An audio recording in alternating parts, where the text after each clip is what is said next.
por eso necesariamente todo tiene que estar ahí. ¿Sí? Si te duermes, perdiste. Es como la película, ¿no? ¿Cómo le llaman? Una película bien elaborada. Y si tú te pierdes una de estas, ya te fuiste, ya por gusto te sigo el sitio, por gusto apagó tu plan. Entonces, necesitamos que estén concentrados. Si tienen alguna pregunta, por favor, y si alguien se duerme, lo saco, ¿ya? Que me da envidia. Como la envidia que por hoy es mala, pues no sentir envidia, mejor lo saco. Entonces vamos a comenzar.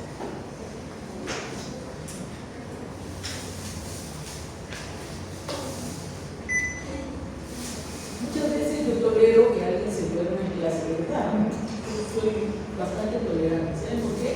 Porque yo también cuando me siento y los escucho a ustedes, ya estoy a veces no es.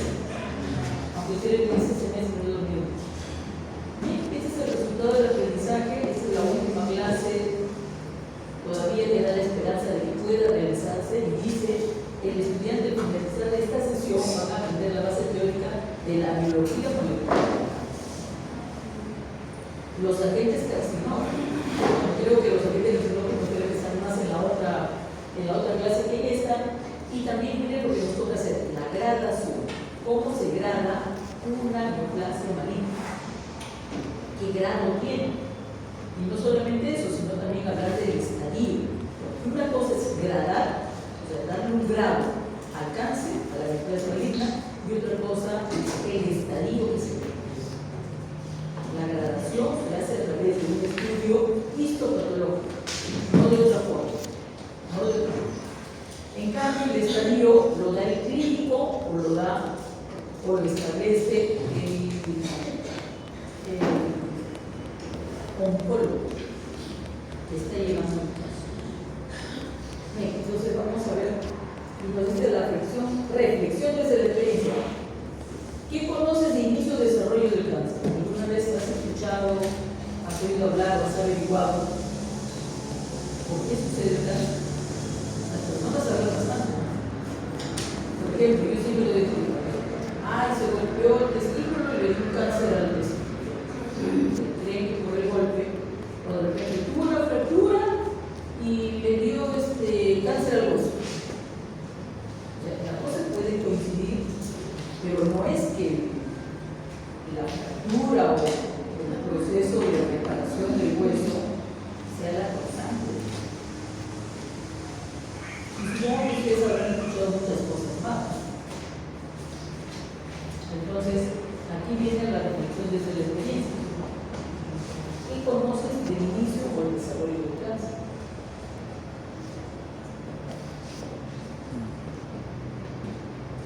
Bueno, ¿van a hablar o no van a hablar? ¿Quién puede decir algo?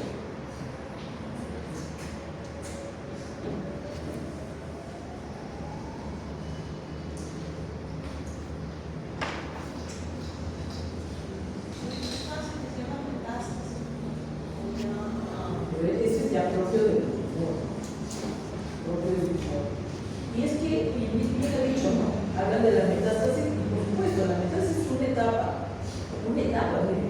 del cáncer. ¿Ya? No es que la metástasis de, ayer tuvo el cáncer, o hoy le apareció el cáncer, y después al día siguiente le apareció la metástasis. Hay mucha diferencia entre el tiempo que ya tiene desformado un tumor cáncer y con el tiempo en el cual se le ha hecho el diagnóstico. Cuando haces el diagnóstico, no sabes en qué etapa está el cáncer. No sabes. De repente, si le haces una biopsia, si le haces una histopatología, determinarás el grado, ¿sí? Pero el grado no te va a decir tampoco mucho. Va a depender también del tamaño, de la invasión, de la profundidad, de la invasión de planos, de repente es de la superficie o de repente también a lo más profundo que puede llegar hasta el hueso. Entonces, eso también hay que verlo. Las personas a veces hablan y dicen muchas cosas, pero muchas veces no están en lo cierto. Y algunos tienen la idea equivocada de que porque le hacen una biopsia, eso le va a provocar una metástasis.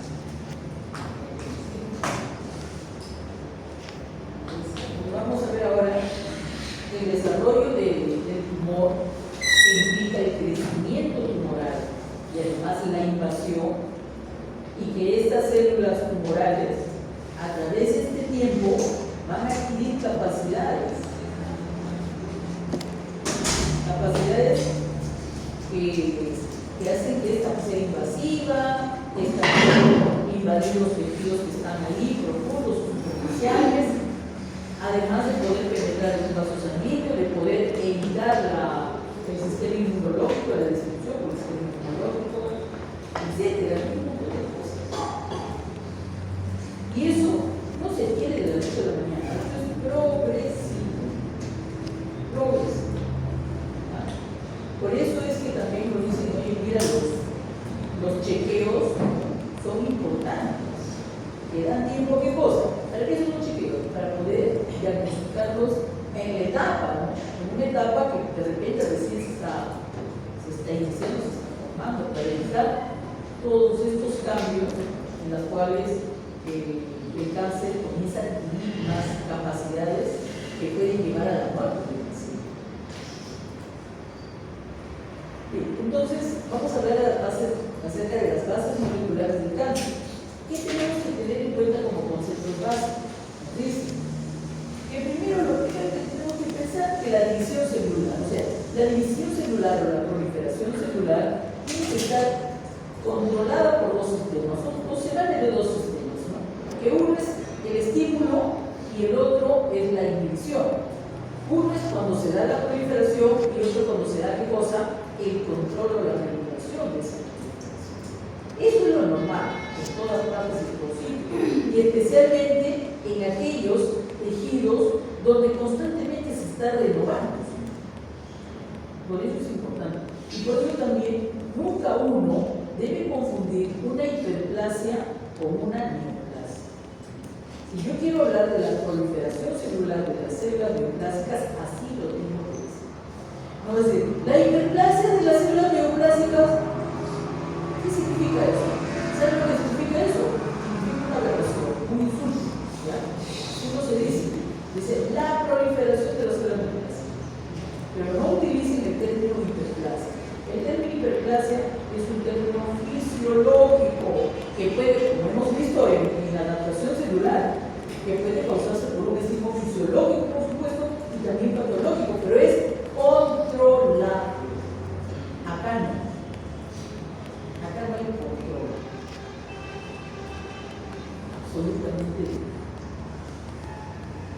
Pero entonces no. Este estimulatorio y este inhibitorio depende de la normalidad de los tejidos y de los órganos. Dichos sistemas consisten en sustancias que se pueden elaborar por la misma célula, o por otras células, o por la matriz intracelular, o que pueden provenir de otros tejidos. Pero así es el concepto. Entonces, ¿bajo qué criterios o de qué vamos a hablar cuando vamos a tratar de explicarnos qué es lo que sucede? Entonces, ¿qué es lo que sucede? Que vamos a hablar de frontooncogenes y oncogenes. Y de genes, los dos, ¿no? Aquí estamos ante los genes que estimulan la proliferación y los genes que controlan o regulan esta proliferación. Ahora nos dicen que se conocen más de 100 oncogenes, que es lo que todos tenemos también en todas nuestras células. Y hay 30 genes que son los impulsores, o sea, son los que controlan la proliferación. Los protooncogenes estimulan a la proliferación o a la división celular como hecho fundamental para mantenerla clara. De ellos va a depender el desarrollo embrionario, la cicatrización de heridas, la regeneración de los epitelios o de las células, o aquellas que normalmente envejecen, mueren y tienen que renovarse constantemente. Y además también dicen que estas células que se regeneran tienen que madurar. La diferenciación que significa significa la maduración. ¿Y por qué tiene que ser madura la célula? Porque las células en un tejido o en un órgano cumplen una función. Entonces, cuando recién salen a la vida, todavía son inmaduras. Y luego tienen que madurar para que cumpla la función de ese tejido o de célula. Y eso le llaman diferencia. Bueno, dice, en general estos genes se clasifican como genes que estimulan la transcripción en el ámbito nuclear, genes factores de crecimiento o también subreceptores de crecimiento, y los genes de proteínas celulares citoplasmáticas que necesariamente tienen que estar o tienen que intervenir en la proliferación. En cambio, los genes supresores dicen, son los encargados de contrarrestar la acción de los protoncogenes. De dos formas, de dos maneras claves, inclusive, no de dos formas claves. Frenando las ciclinas y dando mayor oportunidad a los mecanismos de regulación. Entonces, estos genes supresores, ¿qué es lo que van a hacer? Van a detener la emisión en alguna fase. ¿Para qué? Para que si el genoma está alterado, dé tiempo a que los sistemas de reparación puedan ejercer su función. ¿Qué cosa es? Reparar. Y la segunda, que si esta reparación no se puede dar, va a inducir a la apoptosis o la muerte celular, porque no puede vivir una célula de esta manera. Entonces, esas células que tienen esas alteraciones o esas aberraciones se van a morir. Y ahí quedó, qué chévere el cáncer. No hay cáncer. No hay ningún cáncer. Pero también nos dicen algo muy importante, miren, dice, la mayoría de los genes supresores son recesivos. ¿Qué significa, dice, recesivo? ¿Qué nos quiere decir? ¿Qué debemos de tomar en cuenta cuando nos dice que es recesivo? Es decir, dice que compromete un alelo materno-paterno que proviene de la línea germinal. Esto quiere decir que cuando tengo un gen recesivo, son genes recesivos, basta que uno esté presente para que pueda ejercer su función como regulador. Si los dos se dañan, entonces la célula pierde ¿qué cosa? El control y la acción. Inclusive se oye, mira, inclusive acá, ¿no? El individuo o el paciente puede heredar un alelo defectuoso, como se inactiva, que lo está heredando de su padre o de su madre. Pero aún así, con ese que le queda, puede ejercer la función de regulación. Porque es un recesivo. Supongo que se acordará de genética, ¿no? No digo mejoramiento, porque si hay algo hay un montón. Pero algunos están llevando mejoramiento genético. Bien, ¿qué hablamos de los oncogenes? Miren, los oncogenes se generan ¿de quién? De los protoncogenes. Los protoncogenes están presentes en todas las células, claro, pero los oncogenes no. Entonces quiere decir que los protoncogenes se van a transformar en oncogenes. ¿Y qué nos dicen acá? Dice, bueno, los protoncogenes pueden sufrir alteraciones en su estructura. Por mutaciones se puede convertir en o por deleciones, que hay una pérdida de los segmentos, o también por translocación. ¿Qué significa? Que el traslado de un sector cromosómico a otro sector cromosómico. Y ahí ya se alteró. Los oncogenes tienen valor pronósticos como orientadores de la terapéutica. Claro, si ya una célula se ha transformado, está produciendo oncogenes, entonces se puede detectar estos oncogenes. Existe, claro, debe existir anticuerpos o algunas sustancias que se pueden detectar en la célula para decir, mira, esas son células neoplásicas, necesariamente malignas. Bueno, dice, orientadores de la terapéutica a seguir con el paciente portador de este cáncer. Se constatan en varios cánceres, o sea, se puede detectar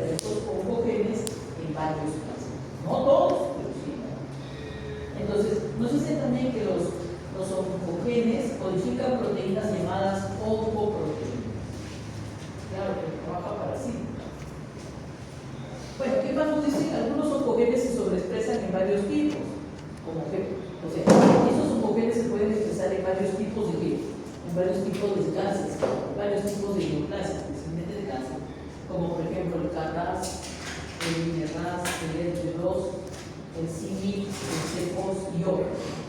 El oncogen B2 se encuentra activado en el 30% de los cánceres mamarios y está relacionado con una mayor agresividad tumoral, compromiso axilar y menor sobrevida.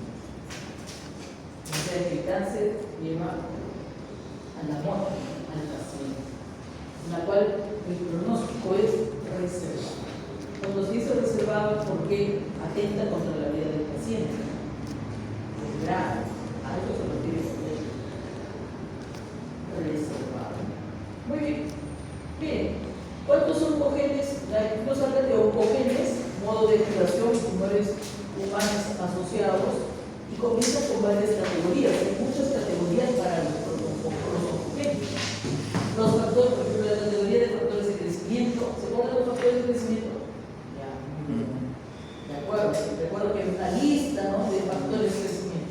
Bueno, acá se ha puesto algunos de esos factores de crecimiento. Recuerda que hay 100 oncogenes. Y aquí solamente se están mencionando algunos. Bueno, aquellos que están relacionados más con los cánceres.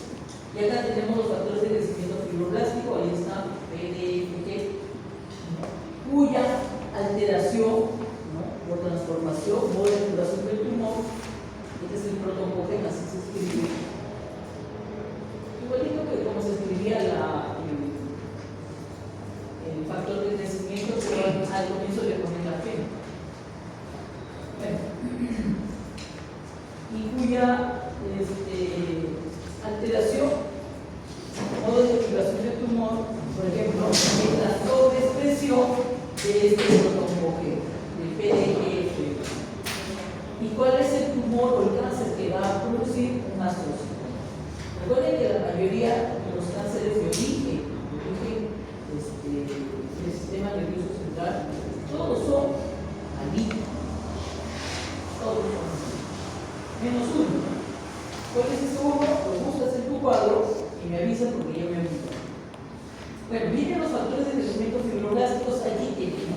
Ustedes pueden ver en esta zona donde hablan acerca de la alteración que sufre este protoncogen para que se transforme en un oncogen. En la mayoría de los casos, mutación puntual, mutación puntual, mutación puntual, mutación, mutación, mutación, mutación. Quiere decir que esta alteración de la mutación es el que se expresa más en estos protoncogenes para que los transformen en oncogenes. Es el más frecuente y podemos decir el más común. Pero también, además de la mutación puntual, tenemos la amplificación, la sobreexpresión, la translocación, que pueden transformar a estos protoncogenes en oncogenes y nos dicen a qué tipo de cáncer puede estar asociado esta alteración de este protoncogen con estos cánceres, ni siquiera de cualquier tumor. Mira, a ver, factores de crecimiento fibroblástico, cuando hablamos de factores de crecimiento de la categoría, este es el factor de crecimiento fibroblástico, si no me equivoco, se altera por una amplificación y va a dar lugar al cáncer del estómago, cáncer de vejiga, cáncer de la mama y melanoma. ¿Se acuerdan del factor de crecimiento transformante alfa y beta? Aquí está el alfa, que es el protoncogen por si acaso, y que se va a alterar con una sobreexpresión y que va a dar lugar también a los astrocitos. Este que es el factor de crecimiento hepático, creo, de los hepatocitos, y ahí está, de hecho es el protoncogen, se puede alterar por una sobreexpresión y va a dar lugar a qué cosa? A hepatocarcinomas o carcinomas. Chicos, ¿han entendido o no han entendido nada? A ver, antes que siga avanzando, y no ya no entro ya para que pueda ir. No entiendo por qué puedo ver por todo.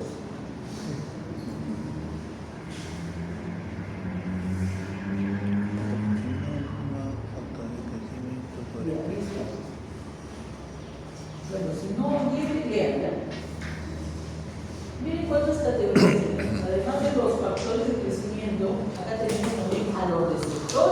de los factores de crecimiento. Familia receptor de los factores de crecimiento fibroblástico, tirosina sinasa, receptor de los factores neurotróficos,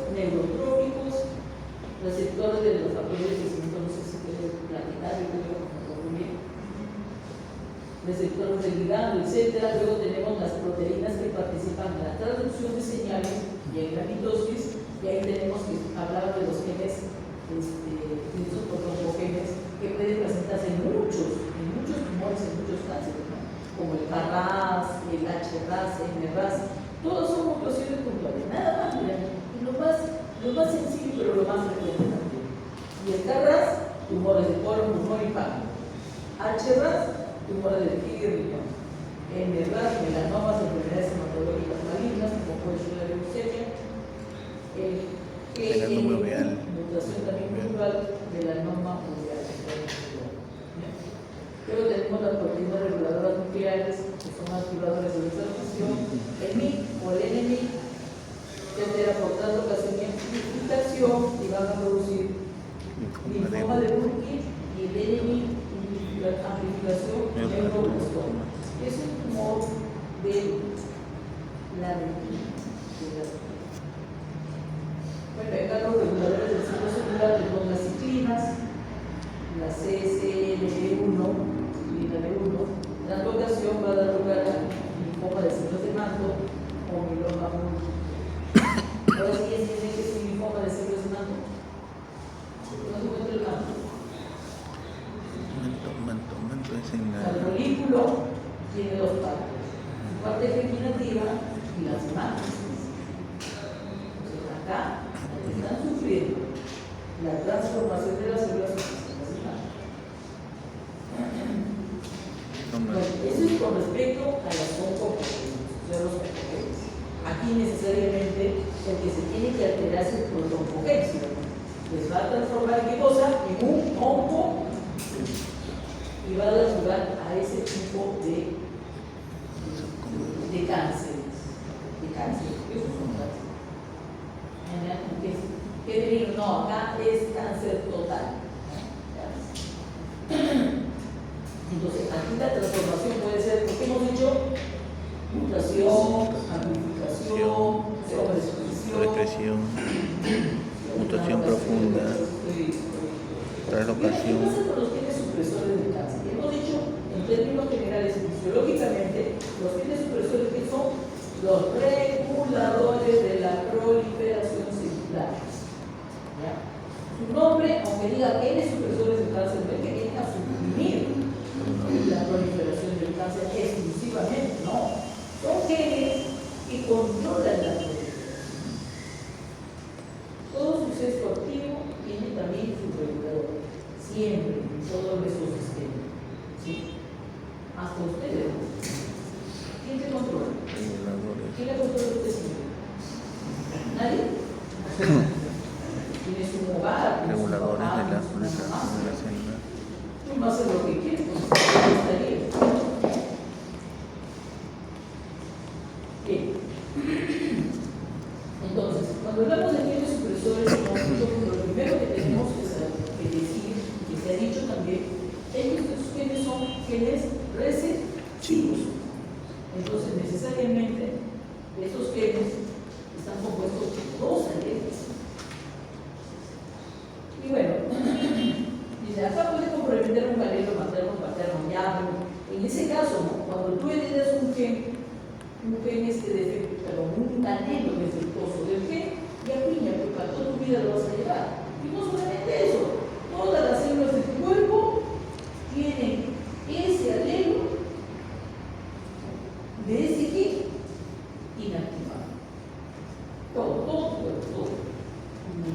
Tu epidermis, tu dermis, tu hígado, tu riñón, tu tejido conjuntivo, tu hueso, tu cartílago, todo tiene un alelo defectuoso. Pero como es recesivo, basta que uno esté bien, ¿no? Para que pueda ejercer su acción. El problema es cuando el otro también pueda llegar a mutarse, ¿no? Si el otro se daña, ¿cuál va a ser el resultado? Cáncer.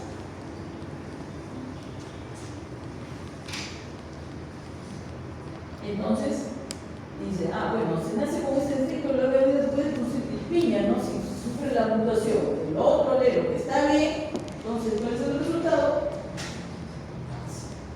Se desencadena la inactivación. Para eso, utilizamos la hipótesis de Knudson, hace tiempo, así como los signos cardinales de la inflamación. Knudson, supongo que él habrá sido el que ha estudiado, comenzaron a estudiar una enfermedad rara en niños, que se llama el retinoblastoma. Pero ¿cuál era la expresión de este retinoblastoma? Eran los tumores en los ojos, a niños, pequeños. Pero también se daban cuenta de que había casos en los cuales los niños resultaban con cáncer al ojo, de los dos ojos, y en otros solamente en uno. Y era raro, ven que se hace cuenta, era una enfermedad rara y quería saber cuál era, qué cosa es lo que pasaba, ¿no?, en esta enfermedad. Y resulta, buscando por qué la enfermedad es rara y por qué le da esto, descubrieron sin querer esto. ¿Cuál? Los genes recesivos. En una enfermedad que le denominaban el retinoblastoma, que es el cáncer ¿a qué? A la retina. La transformación de los retinocitos, los retinoblastos, que se transformaban ¿en qué? En una célula neoplástica. Entonces, Knudson, a través de este estudio, llegó a decir, pues, que las mutaciones en el retinoblastoma, o las mutaciones se daban en dos golpes. La hipótesis uso de los dos golpes. ¿Y por qué los dos golpes? Porque necesariamente se tiene que alterar o inactivar los dos alelos de este gen recesivo. ¿Para qué cosa? Para que se pueda expresar el cáncer. En este caso, el cáncer a la retina. En niños. Entonces se dieron cuenta de que el gen RB, y lo bautizaron como el gen RB, porque como estaba haciendo el retinoblastoma le pusieron RB. A Knudson ni siquiera le tocaba en cuenta, porque le llaman la hipótesis de Knudson, pero a este gen supresor le pusieron R, el gen RB. Entonces ahí hay un gen RB, ¿no?, que tiene dos alelos, y que estos son los controladores de la regulación, de la proliferación celular. Entonces, él hizo esta hipótesis de los dos golpes. ¿Qué significa la hipótesis de los dos golpes?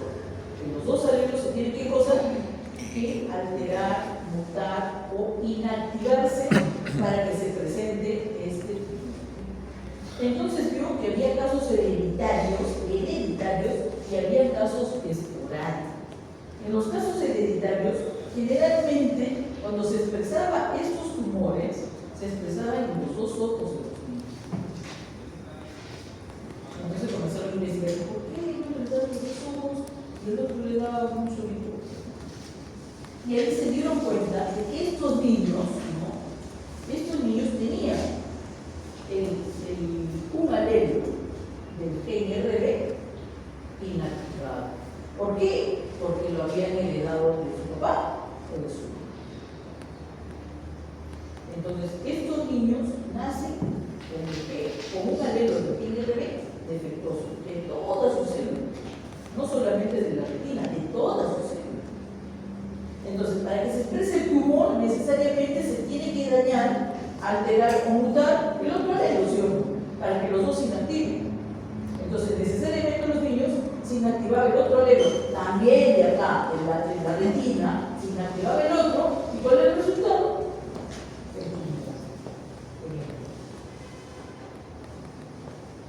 Esos son para los casos hereditarios, pero también había los aleatorios.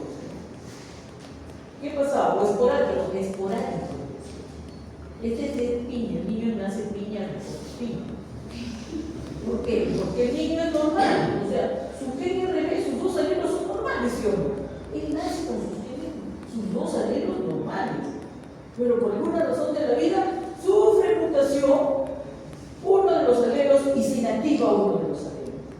Pero aún así sigue ejerciendo su función de reguladora, ¿sí o no? Pero más de contra piña, que otra vez se muta la misma célula que ya tenía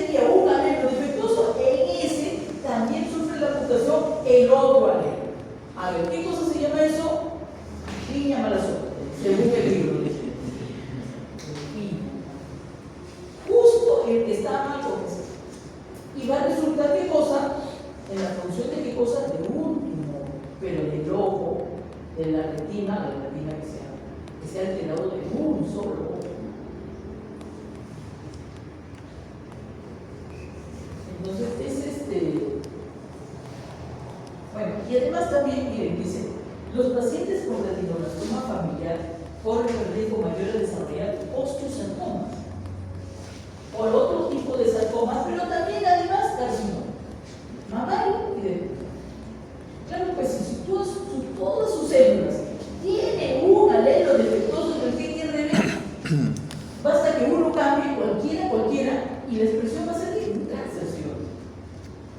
Va a ser un cáncer. Y por eso, miren, acá tenemos esto que nos explica la hipótesis de Druso, ¿no? La hipótesis de Druso de los dos golpes. ¿Y qué dicen los dos golpes? Que necesariamente se tiene que alterar los dos alelos para que se pueda expresar el cáncer, ¿no? Los dos alelos para que se pueda expresar el cáncer. Esta es la esporádica en la cual el individuo nace bien acá y sufre una mutación de su alelo RB de su retina. Y Piña, pues pasado el tiempo, miren, sufre una mutación justamente de ese que ya tenía un alelo dañado, y el resultado será la expresión del tumor. Pero esa es Piña, ¿no? Porque necesariamente tiene que ser así. Dice que esta mutación también podría realizarse en otras células, pero justo le toca a este y lamentablemente se va a expresar. En cambio acá, en el familiar, también se llegó a una de las conclusiones que el 60% de estos retinoblastomas se daba de forma hereditaria y solamente el 40% era de forma natural. Entonces, en la forma familiar, ya sabemos, mira, el papá tiene la culpa, la mamá está limpia, entonces hereda el alelo defectuoso del tigre. Todos tienen esto y todas sus células están así, con un alelo defectuoso. Y por supuesto, el otro alelo de la retina necesariamente tiene que sufrir una mutación para que lo inactive y para que dé como resultado, ¿qué cosa? El cáncer, el retinoblastoma o el cáncer al alelo. ¿Sí? ¿Entendido? Ya, si no han entendido, lean el libro, la página, ahorita les digo qué página. Bien, entonces, este es el retinoblastoma. Dice, los dos alelos deben estar mutados con uno, puede cumplir su función como gen regulador. Y aquí está la lista de estos genes supresores de tumores y también de los cánceres familiares asociados. Hemos dicho que hay 30 genes supresores. Acá es una lista pequeña, creo que no llega ni a la mitad. Bien, entonces vamos a ver cuál es ese gen. Y también tienen algunas categorías como son los inhibidores de la vía de señalización mutógenas, inhibidores de la progresión del ciclo celular. Miren, inhibidores de la progresión del ciclo celular, y aquí se encuentra el gen RB. La proteína es la proteína del retinoblastoma porque se bautizaron, y la función de este gen RB, ¿cuál es? La inhibición de la transición de G y S durante la progresión al ciclo celular.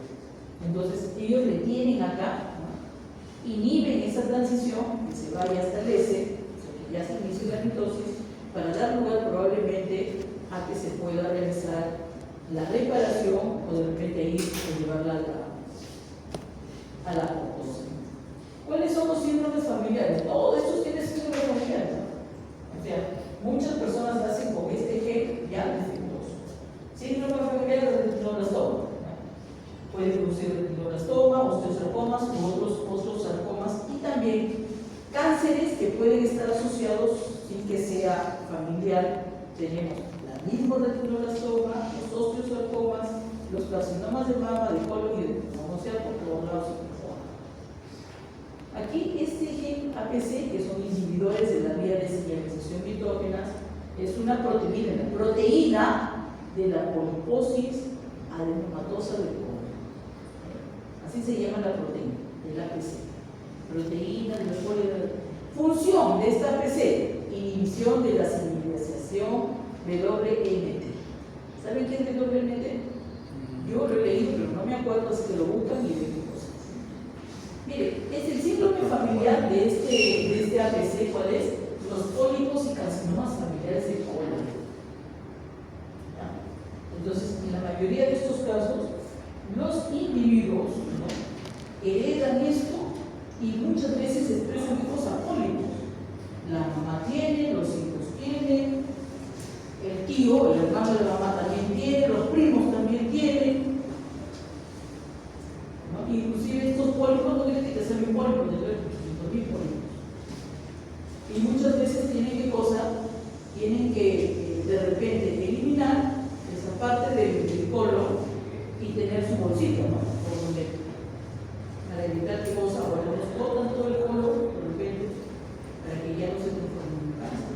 Pero aún sí hay riesgo de cáncer, porque también nos dicen que puede también producir carcinomas de estómago, de colon, páncreas y riñón.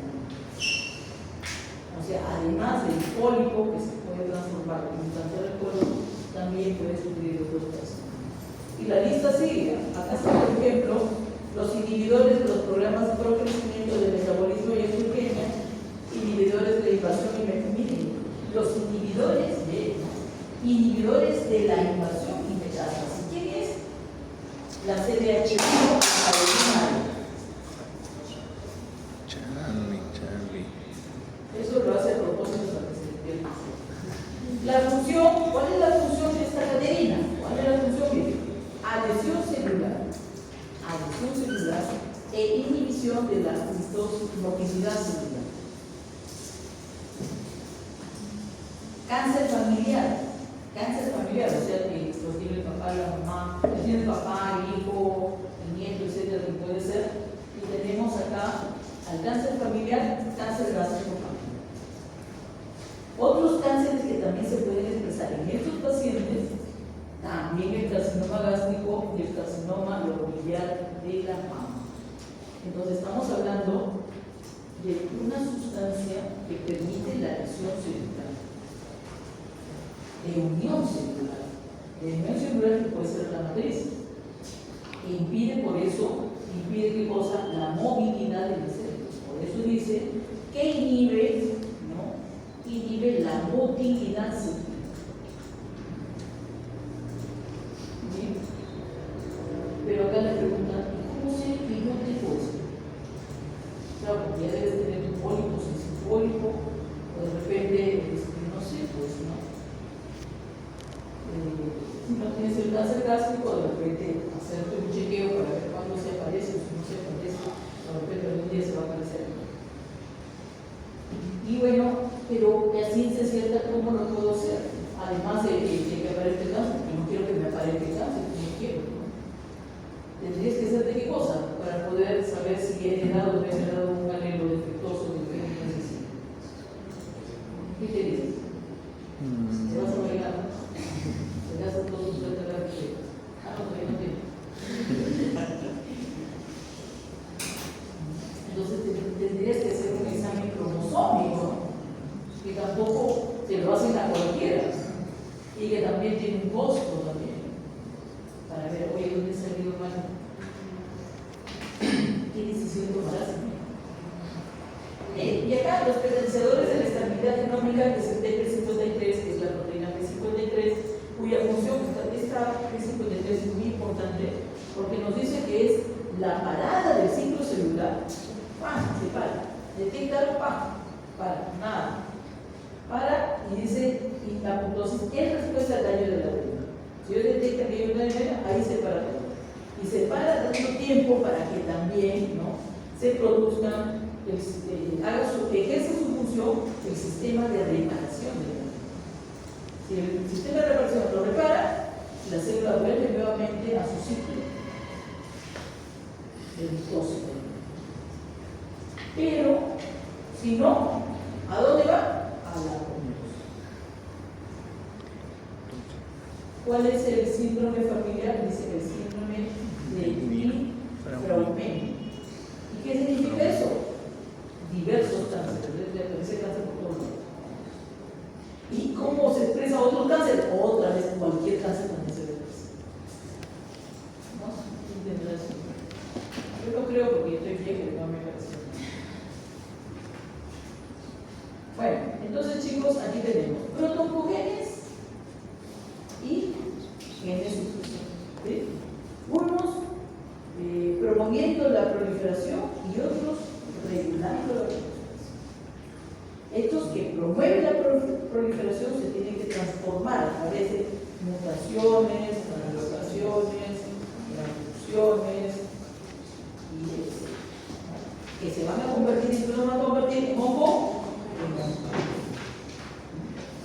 Muchos oncogenes inclusive también van a sintetizar o van a producir oncoproteínas que favorecen la proliferación también. Y que hay 100, dicen, sí, imagínate, 100 oncogenes. Y los genes supresores son aquellos que controlan la proliferación. Pero recuerden que son qué cosa, recesivos. Y aquí vienen los síndromes familiares, ¿no? Que puedes heredar un gen de.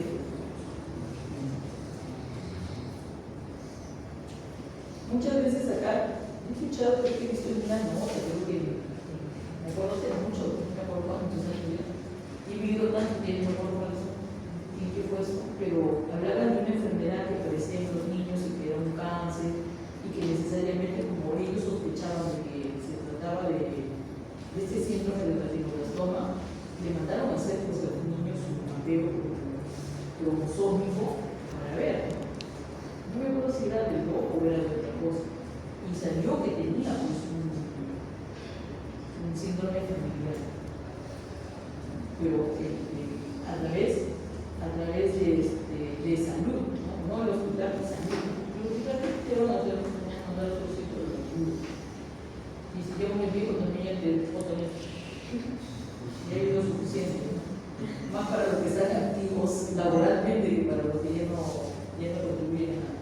Entonces, le hicieron un papel, ¿no? Me causó, digo, qué bien y qué interesoso en cuanto a esto, ¿no? O sea, que haga un papel que determine que es familiar. Y después que esto salió, entonces querían saber quién era, pues, o era el papá o era la mamá.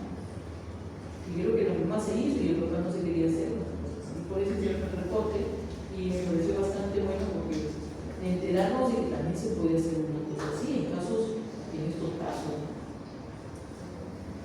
Y creo que también había algunos antecedentes que se basaron en eso para poder realizar este estudio.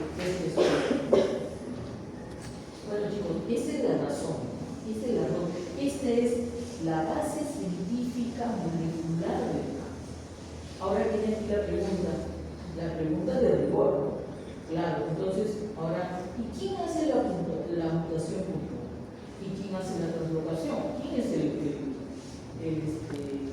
el causante de ello, ¿no? Ya sabemos que hay mutaciones, hay translocaciones, hay esto, hay otro, hay etc. ¿Quién es el que se hace eso? Y por eso, ¿no? En la cadena hay uno que se llama cebador.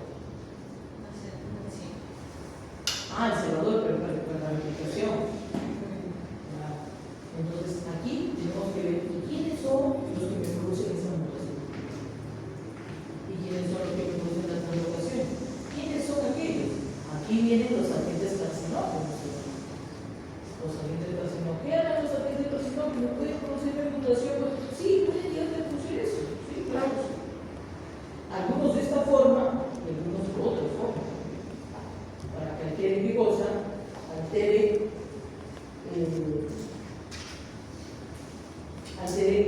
la estabilidad que no. Bueno, las mutaciones causantes del cáncer se dan en 4 categorías de tipo. En 4 categorías de tipo. Necesariamente para que puedan producirse este cáncer. Mira, ahorita los ojos. Como compran un café o. Sí, yo creo que podemos ser tolerantes, porque yo me siento ahí. Lucho cuando hay exposiciones, lucho con bien, entonces hay 4 categorías, dice, de mutaciones para que el cáncer se pueda empezar. ¿A qué nivel? Ya hemos dicho, ¿no? Los protoncogenes, que son los que estimulan el crecimiento de la proliferación celular. Los genes supresores, que son los reguladores de la proliferación celular. Y los genes que regulan la muerte celular programada. Hay genes que regulan, claro. Imagínense una célula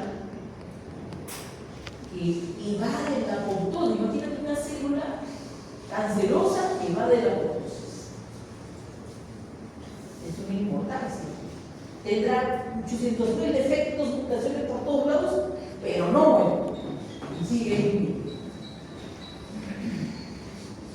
Y también tenemos los genes que reparan el ADN. Imagínate que perdamos esto, que perdamos estos genes que reparan el ADN. ¿Quién lo va a reparar? Nadie. Entonces, ¿qué vamos a determinar cuál será el resultado? Un cáncer. Un cáncer, porque hay muchos cánceres. Bueno, si hablamos de la carcinogenia, de la génesis del cáncer, tenemos que mencionar que hay un daño genético, ¿sí o no? Estamos diciendo que hay un daño genético necesariamente, pero que no lleva a la muerte, que bueno sería que llevaría a la muerte, ¿no? Y quedaría todo con la cáncer. Pero no. Dice que este daño genético no letal es un elemento esencial de la cáncer. El daño comúnmente, ahí está, miren, el daño común y frecuente es la mutación. Siempre una mutación inicial. ¿Y que puede deberse a qué cosa? Que esta mutación se puede deber a exposiciones ambientales. O quiere decir que el causante del cáncer puede ser también, miren. Agentes exógenos, quieran sustancias químicas, virus o sustancias químicas. O por ahí alguna cosa que está en el ambiente, que representa cánceres. O también puede ser que heredes en la línea genética. Lo heredes de tu papá o de tu mamá. Mi profesor de anatomía, el doctor Valencia, que enseñó casi en el sur, y decía, aquellos que tienen algún defecto, que tienen una enfermedad, ya no se casen, decían. Y por sus hijos también sufren lo mismo. Eso debería de prohibirse que se case. O que tenga hijos ya. Porque casarse desde su casa, no quiere decir, no, que no tenga hijos. No, pero no le decía así como eso, porque el doctor le decía, era bien, pensa, por la casa. No era mejor que le decía, mejor era y él aprendió mucho la comida. Y por eso se da comida. Bien, y después que puedes heredarlo de tu papá o de tu mamá, o también puede resultar espontáneo, ¿no? O aleatorio. Bueno, te tocó a ti, pues, de los 10.000 casos, uno es el que quieres, piña. Por eso dice, resultar espontáneo y aleatorio y encajar en la categoría malas. Bueno, y también esto del concepto de clónico, ¿no? Dice, las alteraciones del ADN de las células se van a heredar y se transmiten a las células hijas.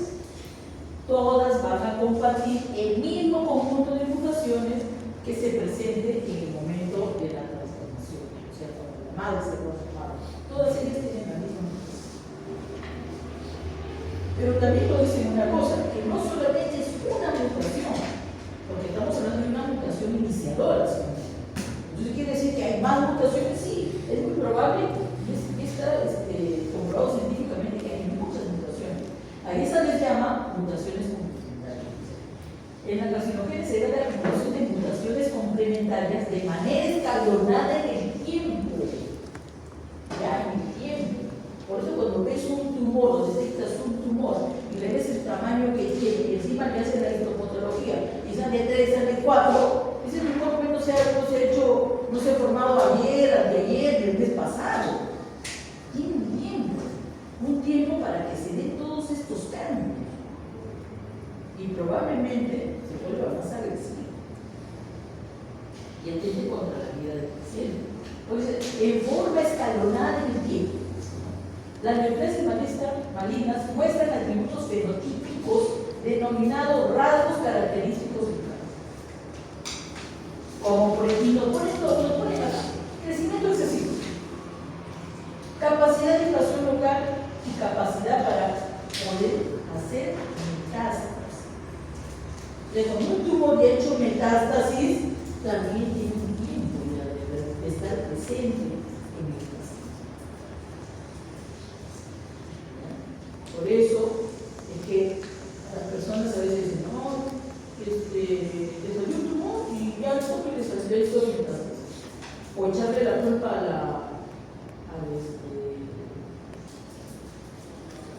la muestra que le toman, a la biopsia, le sacan una biopsia y boom, dice, no, si saca biopsia le va a producir metástasis. Cuando la metástasis de repente ya está todo el tiempo ya instalada, no lo ha detectado, probablemente, pero es así. Entonces, cuando ya hay una metástasis, ¿qué le vas a decir? No se preocupe, se va a hacer, no, estás en una etapa bien avanzada, en la cual ustedes van a hacer lo posible para tratar de controlar, pero no vas a lograr. Es imposible. Bueno, salvo el TBT, ¿no? Con el tratamiento de la vincristina, bien se controla, ¿no? Y bueno, también es una neoplasia solamente de 2 años.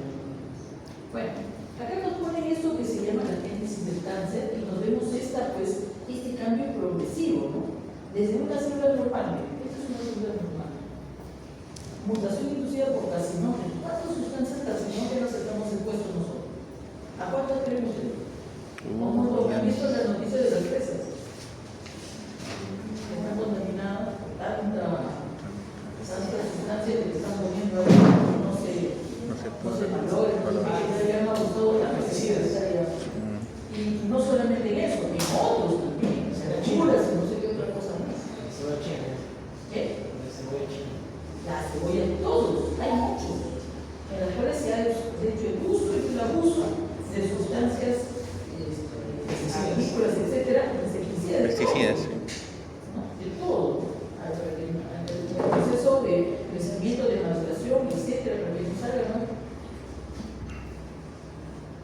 Y están denunciando y nada, hasta ahora no se sabe absolutamente. Por medio de esa sustancia, ¿cuántas células tendremos nosotros inducidas? Bueno, entonces dice que acá la célula va a sufrir una mutación inducida por alguna sustancia básica.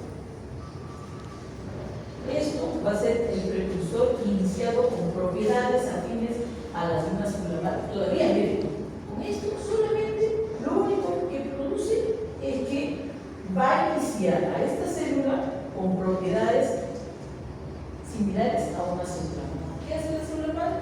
Produce células y pero también tiene la capacidad de producir células madre.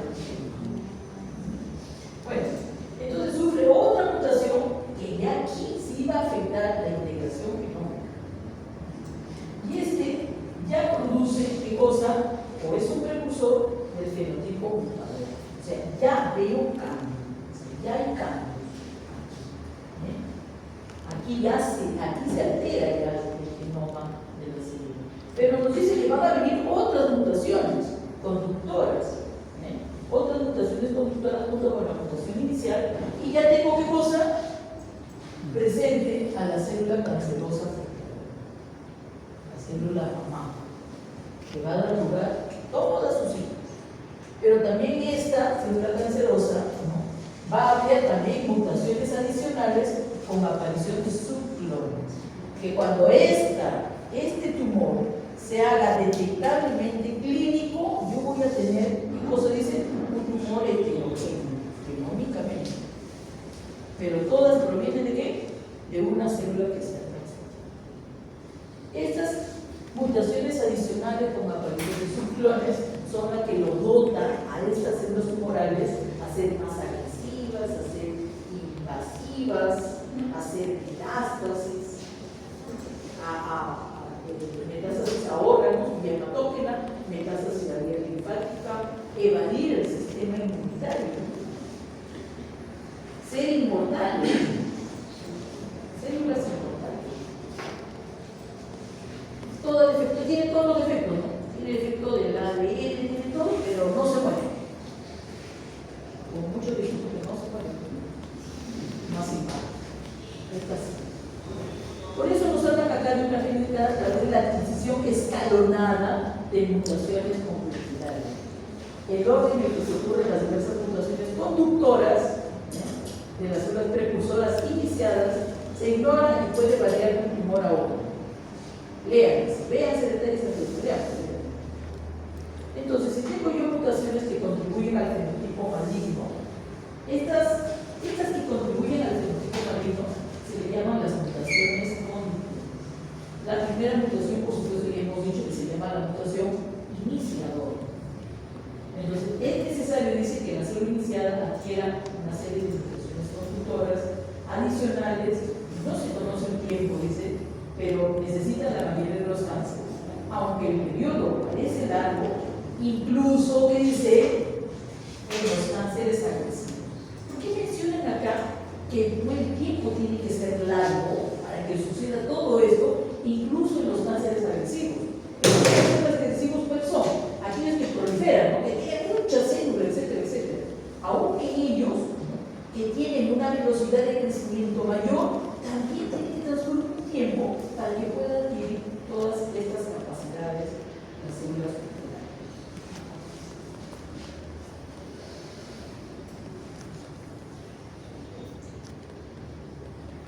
Bueno, y también nos dicen esto que es también cierto, ¿no?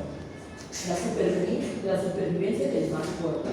Las células que sobreviven en el tumor necesariamente tienen que ser las más fuertes, ¿sí? Necesariamente. Si hay una proliferación bastante elevada o una velocidad bastante acelerada, necesariamente la angiogénesis de repente no va a la misma velocidad que la proliferación celular. Entonces van a carecer de nutrientes y de repente de oxígeno. ¿Y qué van a hacer las células tumorales? Van a tener que ser resistentes ¿a qué cosa? A la falta de oxígeno y la falta de nutrientes. Esas van a ser las que van a sobrevivir. Y las otras que son sensibles se morirán, pues ¿qué van a hacer? Por eso las que quedan son las más fuertes, son las más agresivas. ¿Sí? Las otras ya se murieron.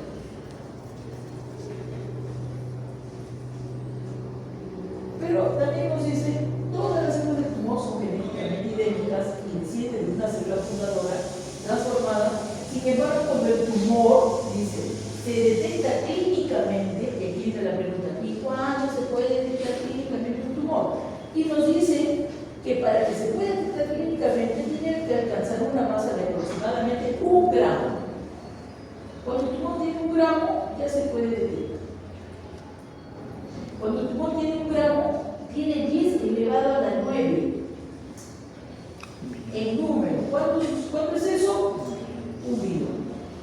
Cuando haga 1 billón de células, entonces es igual a 1 gramo, entonces ya se puede detectar 1 gramo. ¿Qué es 1 gramo? Como nos dicen, no es nada. ¿Y cómo lo dicen? Nada. Entonces, por eso es que en 1 gramo ya se puede detectar prácticamente. Entonces, como dice que esta progresión tarda mucho tiempo, entonces por eso es que los chequeos tienen que ir o tienen que encajar dentro de este tiempo para poder, ¿qué cosa? Para poder detectarlo en los inicios de repente de este crecimiento de esta transformación. No como le dicen, ay, el tumor está chiquito, ¿qué pasa? ¿Sabes que el mismo es maligno? Bueno, también tienes que considerar que la fracción de las células de casi todos los tumores mueren por apoptosis. Esto fue un cálculo, me acuerdo que antes en las ediciones anteriores hablábamos, una célula se divide a tal hora y no sé cuánto, entonces resulta que son 30 multiplicaciones por día, 20, no sé cuánto, considerando que ninguna célula se muere y que todas las células siguen en división, etcétera, etcétera, ¿cuánto te ha ocurrido? Y calculaban en el tiempo. Llegaron a calcular, si no me equivoco, 4 a 6 meses esta proliferación para alcanzar un proceso. O sea, mira, esto encaja, ¿para qué? Encaja, ¿para qué? Para que puedas hacer un chequeo y que debería de ser 2 veces al año, dice, más en las personas que están en riesgo. Y acá no ponen esto, es lo que estamos hablando, la célula normal, la transformación evidente. la proliferación de las células. Siempre 30 duplicaciones para que llegan a 1 millón de células, que es equivalente a 1 gramo, que puede ser clínicamente detectable. Es más, ¿no?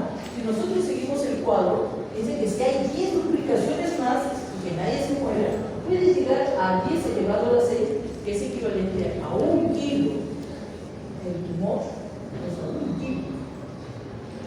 Hay tumores que son mucho más grandes. Bueno, pero no lo sabemos.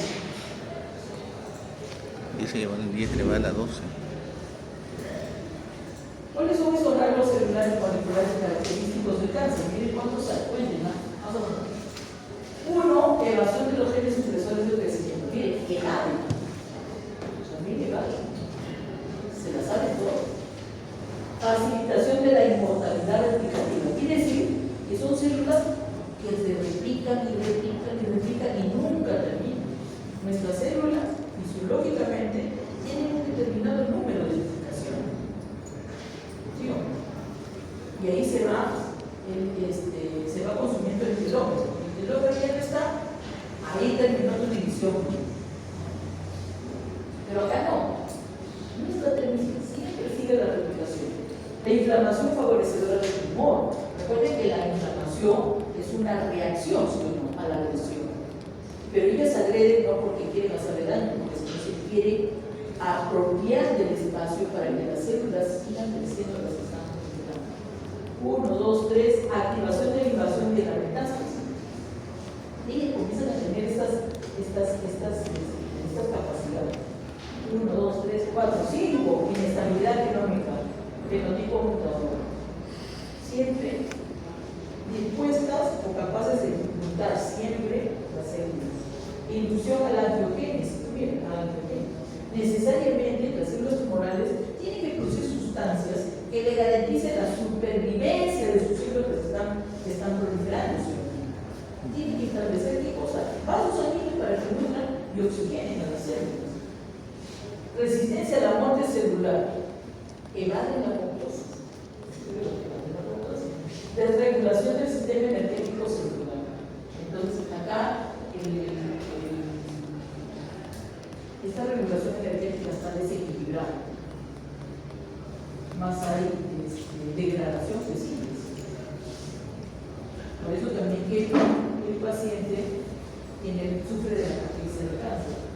Mantenimiento de la señalización proliferativa, evita la destrucción del sistema, evita ser destruido por el sistema inmunitario. 1, 2, 3, 5, 6, 7, 8, 9, 10 características o rasgos, ¿no?, celulares y moleculares de cáncer. Esto va a hacer que adquieran capacidad para invadir, para infiltrarse, para hacer metástasis, etc. Pero estos son los signos que indican que es un cáncer. Que destruye por dentro. Y esta es la imagen, yo no sé si se vea, pero esta es la imagen que representa una célula gaseosa con esos tentáculos que nos indican la invasión o la infiltración.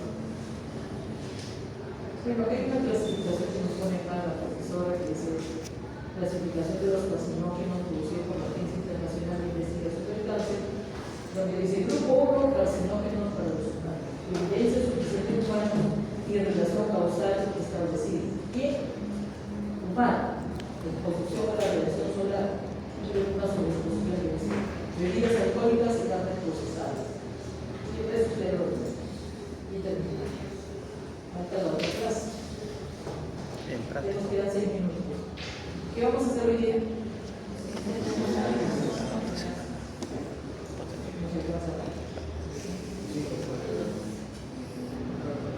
Hoy llega la clase.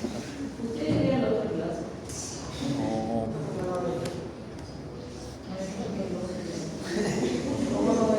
Ella llega a agentes carcinógenos, efectos de cáncer, la degradación.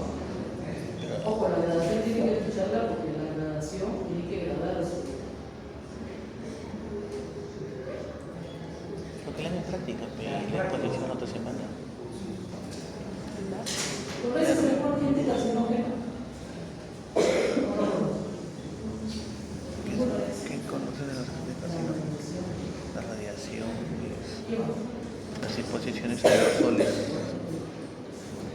Los aerosoles. Los aerosoles también. Pero tiene que ser una exposición prolongada, no como que hoy día vi informó y ya mejor. ¿Y cómo se expresan los efectos del cáncer en el paciente? La primera de las principales, la caquexia de ¿La cual?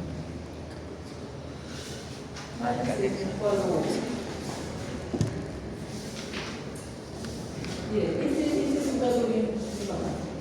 Hace más de 200 años, el cirujano londinense Sir Percy Barcott atribuyó correctamente el cáncer de la piel escrotal de los descodificadores a la exposición crónica de hígado.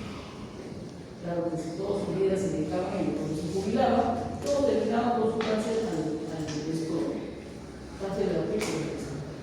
Entonces, ¿qué dijo? A través de este estudio con observación y todo, él le sugirió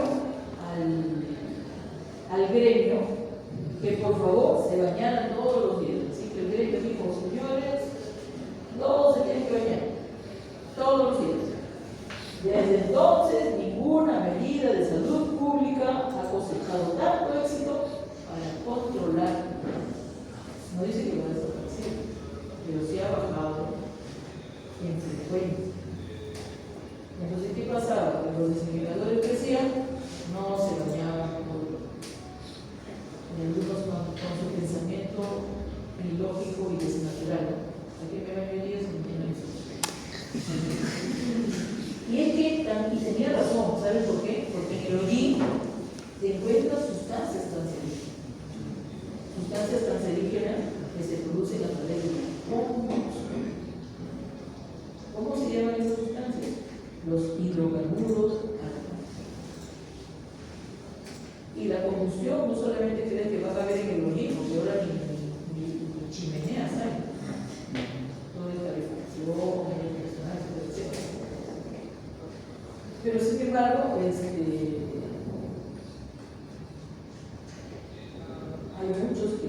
muchas sustancias que nos pueden llevar a cáncer.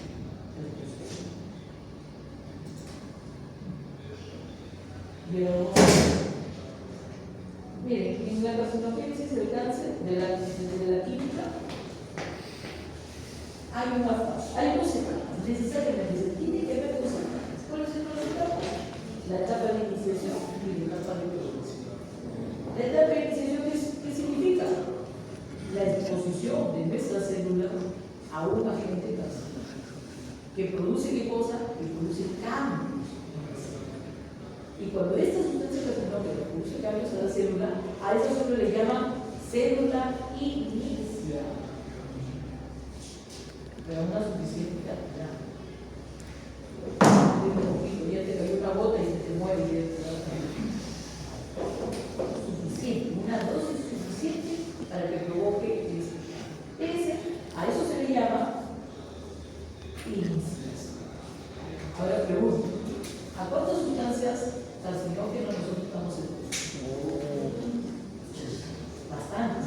Entonces, eso quiere decir que debemos de tener muchas células iniciales, porque estamos hablando de química.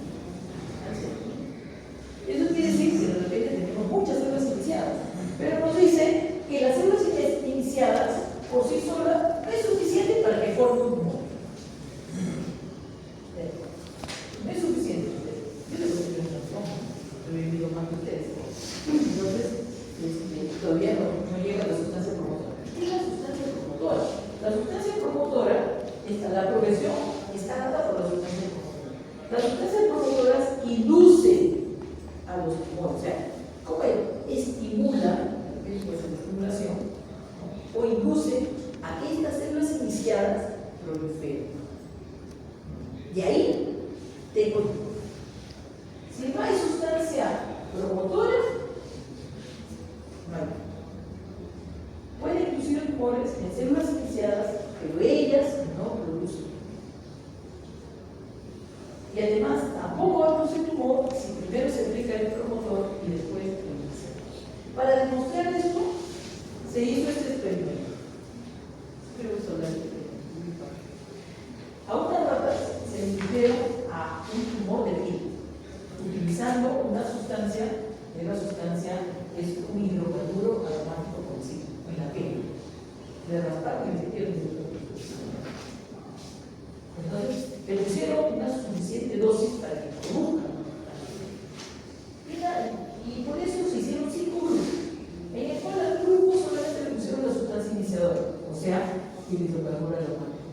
En el grupo 2 le pusieron la sustancia iniciadora y después, no sé, al cabo del mes, creo, le pusieron cada 15 días la sustancia promotora. ¿Cuál fue el resultado? Después, en el segundo grupo, le pusieron la sustancia iniciadora, dejaron que pase un tiempo, creo que son meses, y después le pusieron continuamente cada 15 días la sustancia promotora. ¿Qué resultó? Entonces, la explicación que yo decía, no es la emisión que produce la sustancia cancerígena tiene memoria. No es que tenga memoria, sino que produce un daño que no se puede reparar con nada. Por eso es una célula inicial. Así venga dentro de 20 años, venga la sustancia promotora y ejerce su acción ahí constante, ¿va a producir qué cosa? En la 4 hacen todo lo demás. Primero la sustancia promotora y luego, al último, la sustancia iniciadora. ¿Y qué pasó? No hay tumores. ¿Por qué? Porque la acción de esta sustancia promotora es sobre las células iniciales, no al revés. Por eso no hay tumores. Y acá en la última se demostró, ¿no?, que esta sustancia promotora no es tumorogénica, o sea, no estimula o no produce por sí misma la tumores. Y miren lo que utilizaron como sustancia promotora. Miren lo que utilizaron como sustancia promotora. ¿Qué es acá? Aceite. Ahora no van a pensar, no van a ir pensando por el mundo, que la única sustancia promotora es el aceite de resina. La sustancia promotora puede ser cualquier cosa que puede estar en el ambiente o que puede estar también dentro de nuestro cuerpo. Miren, la sustancia promotora también puede ser las hormonas, que pueden ser estas promotoras causantes también de qué cosa, de muchos tumores o cánceres a la mama. Pueden ser diversas sustancias. Recuerden que el aceite de ricino es una sustancia lubricadora, ¿sí? Aunque lo utilizan en la cosmética, pero supongo en cantidad pequeña. Se pone la misma. Bueno, pero también se utiliza como un potente laxante. Y bueno, y acá está la explicación de lo que sucede en la iniciación y en la promoción con la sustancia promotora que nos dice acá. Pero aquí quiero rescatar algo muy importante. Si acá dice que hay un carcinógeno que tiene que sufrir una activación metabólica y produce este producto carcinógeno, mire, por desintoxicación se puede eliminar. Y luego no pasa absolutamente nada. O este carcinógeno de repente es de acción directa, que no necesita activación metabólica, pero también, ¿no?, por nuestro sistema de excreción o desintoxicación lo podemos eliminar y no pasa nada. Pero ¿qué sucede cuando este producto intermedio se une al ADN de una célula y forma núcleos? Bueno, aquí entra ya el sistema de reparación. La TP o la P53, de repente acá hoy en el ratito, sistema, a ver, repáralo, sí, lo reparé, célula normal. No lo puedo reparar, que se muera. Y no hay cáncer, ¿no? Digo, hasta ahí todo está bien. Pero ¿qué pasa si esta sigue sobreviviendo? Esto es una lesión permanente del ADN. O sea, ¿qué cosa es? Es una célula iniciada. Pero la célula iniciada no produce nada. Necesariamente tiene que haber la acción de una sustancia promotora para que pueda estimular a estas células iniciadas la proliferación. Clonogenia clásico, más mutaciones adicionales y tiene un cáncer. Lo que hemos estado hablando. Oye, no pasa. Bueno, los carcinógenos químicos tenemos dos: acción directa y acción indirecta. Ahí está tu lista, mira. Te la vas a aprender, no pierdas el tiempo. Por eso te falta. No quieres aprender cosas que no valen la pena. Entonces, carcinógeno de acción directa y carcinógenos de acción indirecta o que requieren una activación metabólica, también llamado procarcinógeno. ¿Qué puedo rescatar de estos de acción directa? ¿Qué dice? Los antineoplásicos. Los antineoplásicos son sustancias químicas o son carcinógenos químicos de acción directa. ¿Quiénes? Aquí mencionan algunos: ciclofosfamida,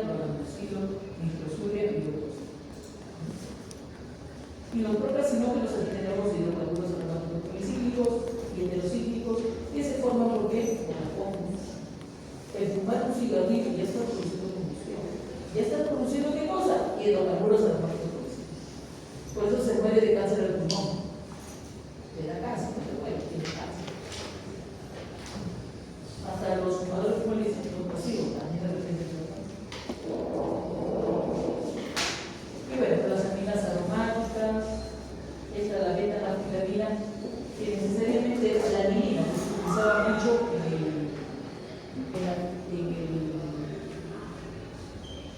de la manufactura textil para tener tintes, ¿no? Como que utilizaba los tintes, pero se supo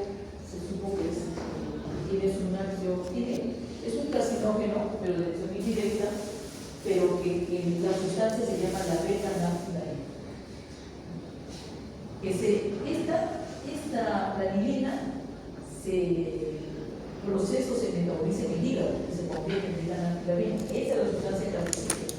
Pero en el hígado no le funcionaba, porque se une por conjugación a una sustancia y no le produce nada en el hígado, pero se elimina por la vejiga. Cuando llega a la vejiga, ¿qué es lo que hace?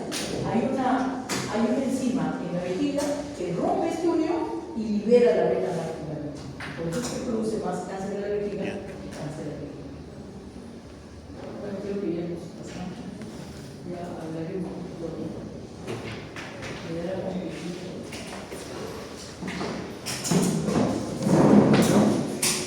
En práctica, pues en práctica, ¿cómo se está la práctica? No hay problema.